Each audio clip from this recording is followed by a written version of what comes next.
तारीख का एक अनपढ़ लेकिन बेमिसाल इंसाफ करने वाला जज justice Kharak Singh of Patiala. Justice Kharak Singh Patiala के महाराजा के मामू और एक लंबी चौड़ी जागीर के मालिक थे। जागीरदारी की यकसानियत से एक दिन उकता के भांजे से कहा, तेरे शहर में सेशन जज की कुर्सी खाली है।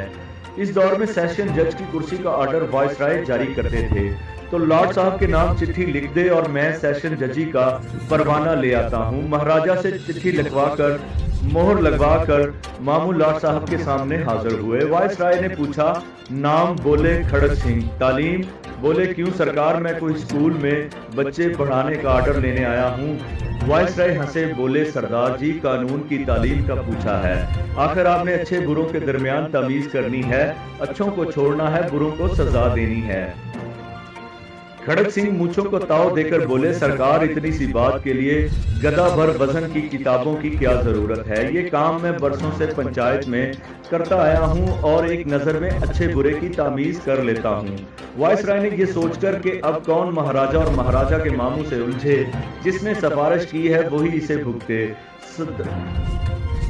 दरख्वास्त ली और हुक्मनामा जारी कर दिया। अब खड़क सिंह जस्टिस खड़क सिंह बनकर पटियाला तशरीफ ले आए। खुदा की कुदरत, पहला मुकदमा ही जस्टिस खड़क सिंह की अदालत में कत्ल का आ गया। एक तरफ 4 कातल कटहरे में खड़े थे, दूसरी तरफ एक रोती धोती औरत सर का दुपट्टा गले में लटकाए खड़ी आंसू पूंछ रही थी।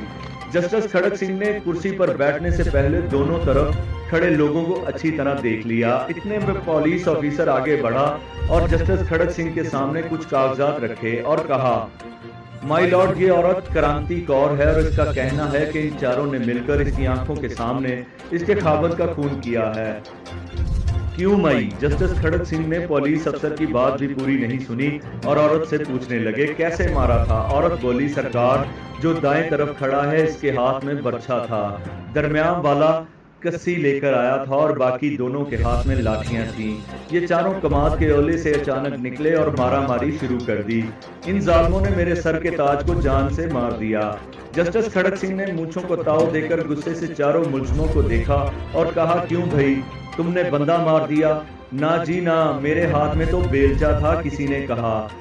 दूसरा मुलजम बोला, जनाब, मेरे पास बर्छा नहीं था, एक सोटी के आगे दरांती बंधी थी, पत्ते झाड़ने वाली। जस्टिस खड़क सिंह बोले, चलो, जो कुछ भी तुम्हारे हाथ में था वो तो मर गया ना, पर जनाब हमारा मकसद तो ना उसे मारना था ना जख्मी करना था। तीसरा मुलजम बोला, तुम्हारी ऐसी की तैसी, मकसद भी था कोई तुम्हारा, करता हूँ तुम सबका बंदोबस्त। जस्टिस खड़क सिंह बोले, कागजों के बुलंदों को पकड़कर अपने आगे किया और फैसला लिखने ही लगे थे, एकदम से अदालत की एक कुर्सी से एक काले कोट वाला आदमी उठकर तेजी से सामने आया और बोला, माय लॉर्ड, आप पूरी तफसील तो सुने। मेरे ये मौकल तो सिर्फ उसे समझाने के लिए उसकी जमीन पर गए थे।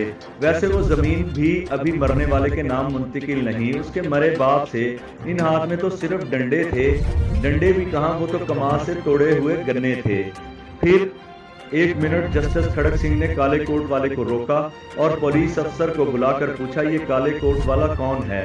सरकार, ये वकील है, मुलजमान का वकील सफाई। पुलिस अफसर ने बताया, यानी ये भी उन्हीं का बंदा हुआ ना जो उनकी तरफ से बात करता है। जस्टिस खड़क सिंह ने वकील से कहा, इधर खड़े हो जाओ कातलों के साथ। इतनी बात की और कागजों के पलंदे पर एक सतरी फैसला लिखकर दस्तखत कर दिए। जस्टिस खड़क सिंह ने फैसला लिखा था, 4 कातल और 5वां उनका वकील, 5 को फांसी पर लटकाया जाए। पटियाले में थरथली मच गई। ओए बचो, खड़क सिंह आ गया है जो कातल के साथ वकील को भी फांसी देता है। कहते हैं जब तक जस्टिस खड़क सिंह सेशन जज रहे, पटियाला रियासत में कत्ल नहीं हुआ।